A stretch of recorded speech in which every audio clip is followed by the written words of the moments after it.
오늘 말씀의 제목은 선을 이루시는 하나님이라고 하는 말씀의 제목으로 이 시간 또 함께 은혜를 나누고자 합니다. 오늘 우리가 함께 읽었던 로마서 8장 28절부터 30절까지의 이 본문의 내용은 로마서를 넘어서 성경 66권 전체에 이르러서도 아주 중요한 본문으로 손꼽히고 있는 그런 내용의 말씀드립니다.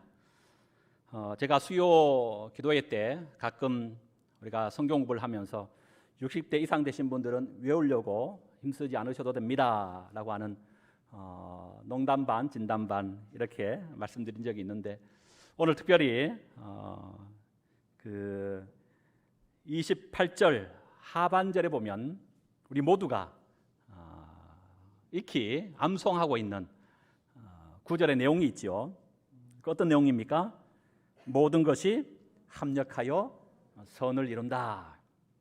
그 앞에 우리가 알거니와 하나님의 사랑하는 자 곧 그 뜻대로 부르심을 입은 자들에게는, 앞에 이렇게 시작됩니다마는 그것은 너무 어려워서 다 통과. 우리 뭘 암송해요? 모든 것이 합력하여 선을 이룬다.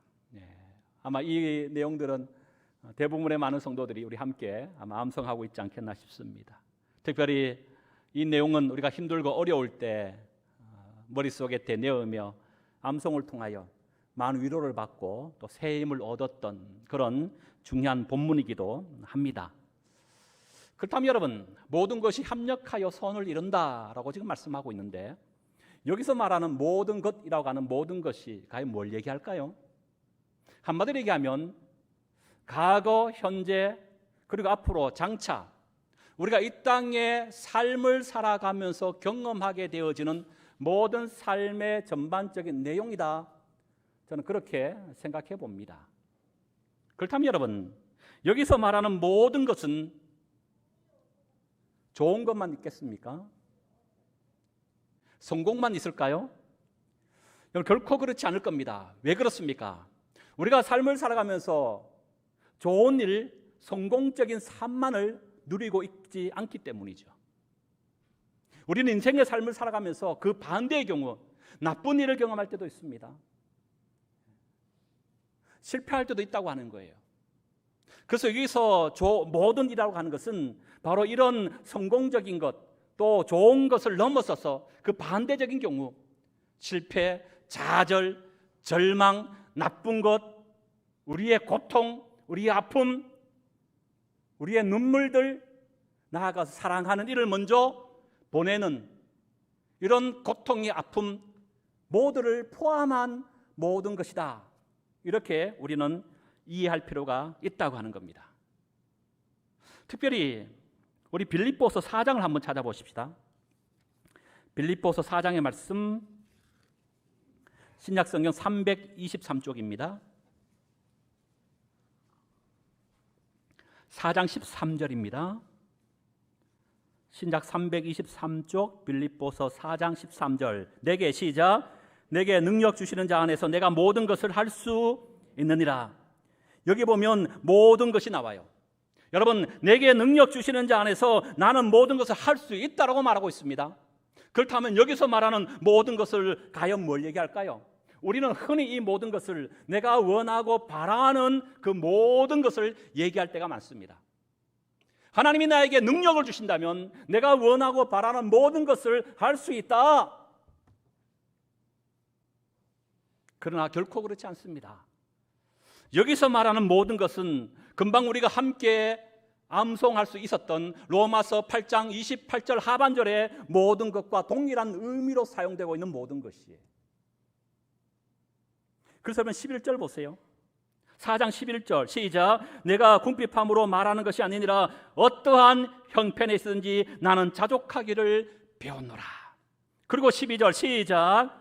나는 비천에 처할 줄도 알고 풍부에 처할 줄도 알아 모든 일 곧 배부름과 배고픔과 풍부와 궁핍에도 처할 줄 아는 일체의 비결을 배웠노라. 여기 보면 모든 일이 나오잖아요. 모든 것, 모든 일이 어떤 거라는 겁니까? 배부름만 있는 겁니까? 풍부만 있는 겁니까? 아니라고 하는 거예요. 그 반대의 경우 배고픔도 있고 궁핍한 삶도 있더라고 하는 겁니다. 그러니까 지금 13절에 말하고 있는 내게 능력 주시는 자 안에서 내가 모든 것을 할 수 있다고 하는 이 의미의 뜻이 뭐예요? 하나님이 나에게 능력만 주신다면 내가 풍부하고 배부른 것에만 처할 줄 알 뿐만 아니라 그 반대의 경우, 내가 배고플 때에도, 내가 궁핍한 삶을 사는 그 삶의 현장 속에서도 거뜬히 이기고 승리할 수 있는 일체의 비결을 배웠다라고 하는 말씀입니다.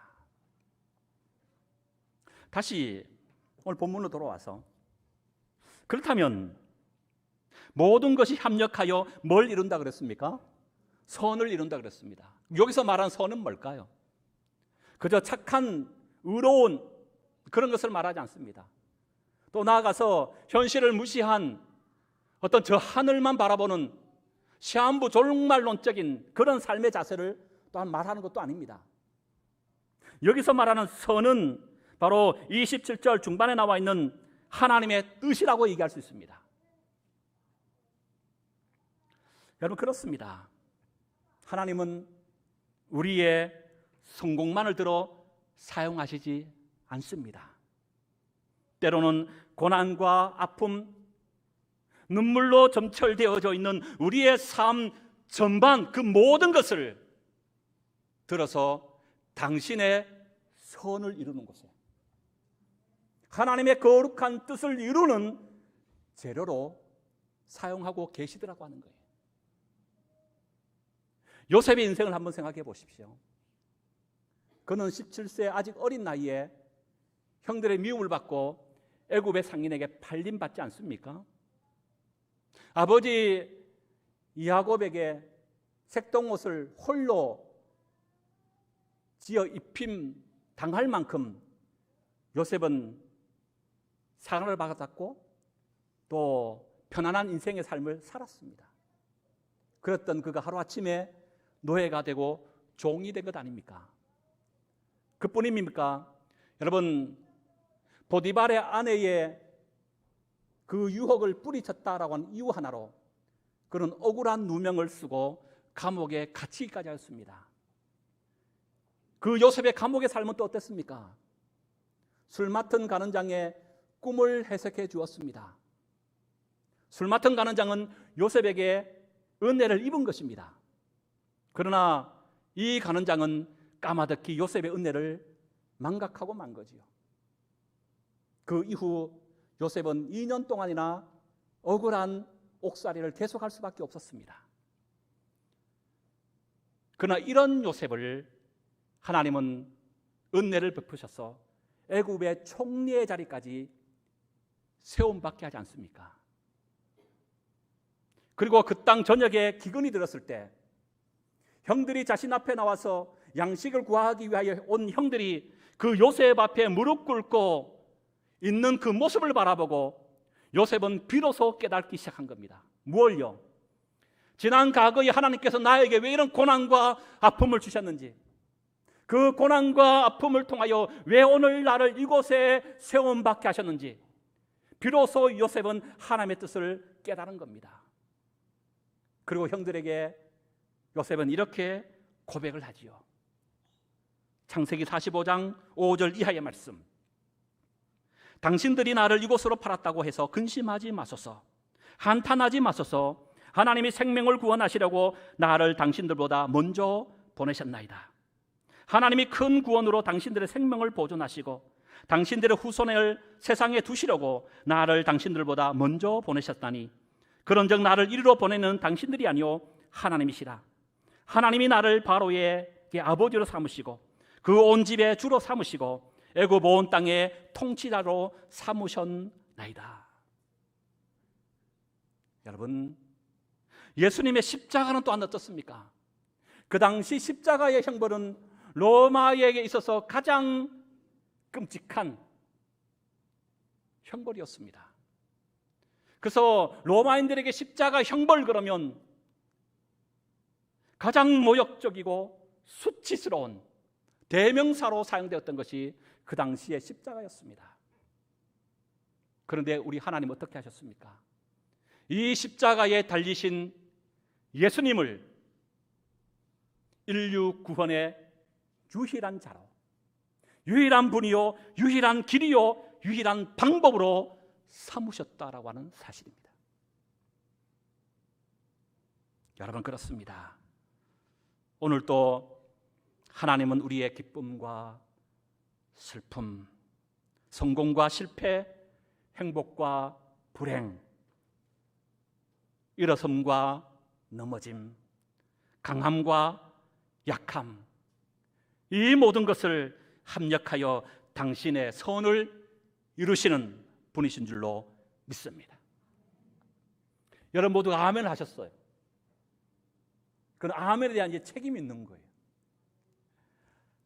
여러분, 우리 모두가 협력하여 선을 이룹니다 했을 때 아멘 했는데요, 한번 생각해 볼 내용이 있습니다. 그게 뭐냐 하면, 지나친 우리 인생의 삶을 살아가면서 일어나게 되는 수많은 일들로 인하여 우리의 감정이, 기복이 커지는 문제에 대한 한번 확인과 점검을 좀 해봐야 할 문제가 있지 않겠나 생각해 봐요. 이게 무슨 말이냐 하면, 여러분, 물론 예수님도 공생의 3년의 기간 동안에 복음서에 보면 3번 눈물을 흘리셨다라고 말씀하고 있습니다. 먼저는 죽은 나사로를 보시고 예수 눈물 흘리셨죠. 두 번째는요, 장차 죄로 인하여 멸망당할 예루살렘을 바라보시면서 또한 눈물을 흘리셨다라고 얘기하고 있습니다. 마지막 세 번째는 히브리서 5장에 보면 예수님께 겟세마네 동산에서 기도하실 때에 단순히 땀방울이 핏방울 되듯 기도하셨을 뿐만 아니라 눈물로 간절히 기도했다라고 히브리서 기자는 그렇게 소개하고 있습니다. 그뿐입니까? 마지막 십자가 도상에서는요, 엘리 엘리 라마 사박다니, 나의 하나님 나의 하나님 어찌하여 나를 버리셨나이까. 세상의 모든 죄를 대신 짊어지고 가시는 그 죄를 짊어진 아들을 바라보시고 아버지 하나님께서 그를 버리시는 그 예수님의 슬픔과 비통함으로 울부짖는 모습들을 우리는 발견할 수가 있습니다. 하물며 인생을 살아가면서 우리는 오죽하겠습니까? 원치 않은 슬픔을 당할 때, 고난을 당할 때, 아픔을 겪을 때 우리는 마땅히 눈물을 흘리며 그 아픔 가운데 슬퍼하는 것이 맞습니다. 또한 그렇게 슬퍼하고 아파해야 합니다. 그러나 중요한 것은 이것만은 하지 말라는 거예요. 비관하지 맙시다. 식음을 전폐하고 머리를 싸매며 들어 눕지는 말라는 거예요. 왜요? 우리가 아멘 하셨잖아요. 하나님은 나의 이 모든 것을 합력하여 뭘 이루시는 분이시기 때문에, 선을 이루시는 분이시기 때문에. 여러분, 그러면 역으로 우리가 힘겨운 인생을 당하고 도저히 참지 못하는 고통과 아픔의 삶을 살아가면서 우리가 비관합니다. 머리를 싸매며 들어눕습니다. 이건 또 한편 뭘까요? 하나님 보실 때 모든 것을 협력하여 선을 이루시는 하나님을 믿지 못하는 또 하나의 불신앙이 아닐까요?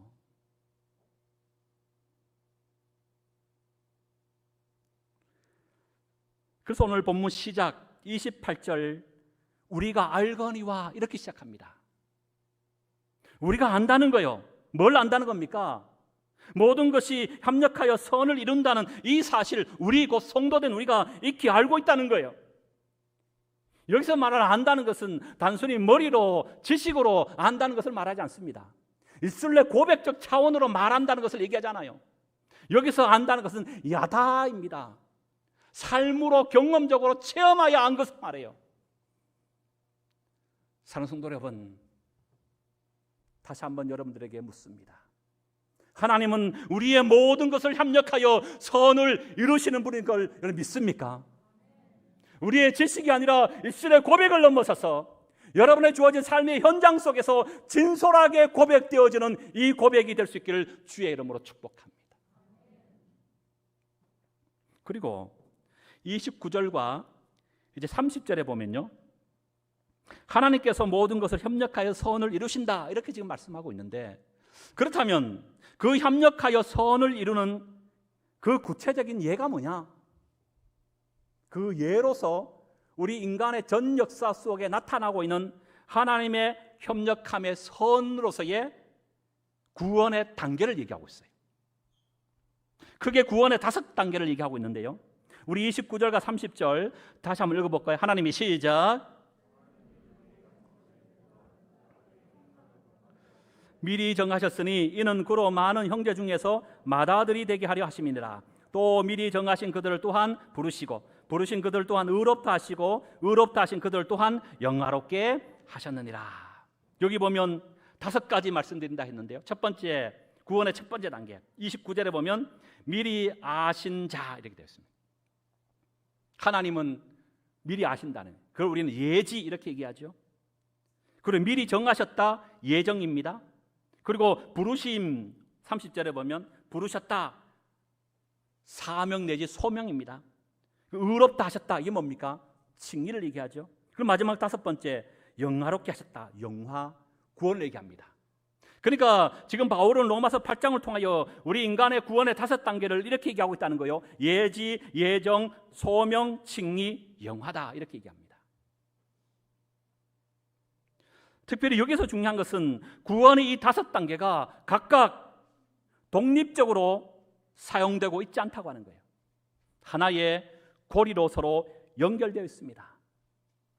미리 아신 그들을 하나님은 미리 정하셨습니다. 미리 정하신 그들을 또한 하나님은 그들을 부르셨습니다. 부르신 그들을 또한 의롭게 하셨습니다. 의롭게 하신 그들을 또한 영화롭게 하셨습니다.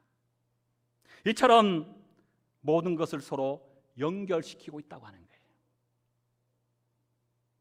여러분, 여기서 또한 중요한 것은 이 구원의 5단계의 주체가 누굽니까? 주어가 누굽니까? 우리입니까? 하나님입니까? 예, 맞습니다. 오늘 분명히 29절 이렇게 시작하죠. 하나님이라고 되어 있는 거예요.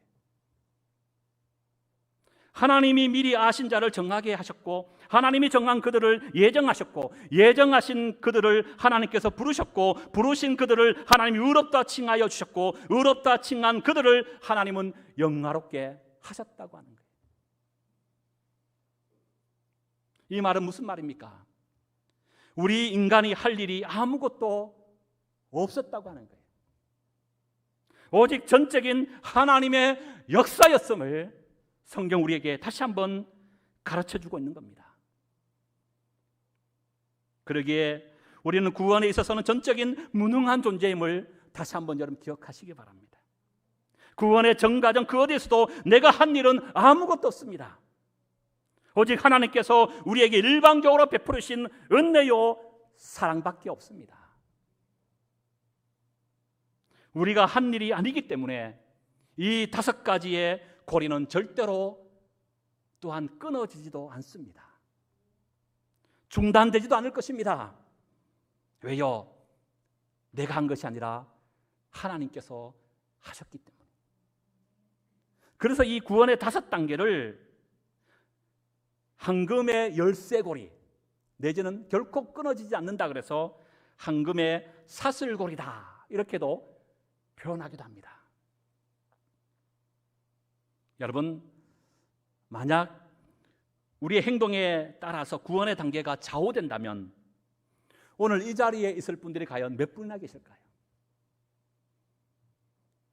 구원의 연결고리가 끊어져도 한참 전에 끊어지지 않았겠습니까? 왜 그렇습니까? 우리는 하루에도 몇 번이고 믿음의 롤러코스터를 타기 때문에 변덕이 끓듯 우리의 믿음의 연약함을 우리 자신도 인지하지 않습니까? 열심히 있다가도 어느 날 갑자기 바닥을 칩니다. 올라갔다가도 금세 내려오는 우리의 연약함, 우리 자신이 발견할 때가 얼마나 많습니까? 이처럼 구원이 만약 우리의 삶에 따라 결정된다면 우리는 불안하여 견딜 수가 없을 겁니다. 그러나 우리는 불안하여 떨 필요가 없습니다. 안심할 수 있습니다. 왜요? 구원의 모든 전과정은 하나님이 친히 계획하셨고 계획하신 그분께서 반드시 이루어 가시기 때문입니다. 예지된 자를 반드시 당신의 열심으로 영화롭게 하시기 때문이에요. 왜요?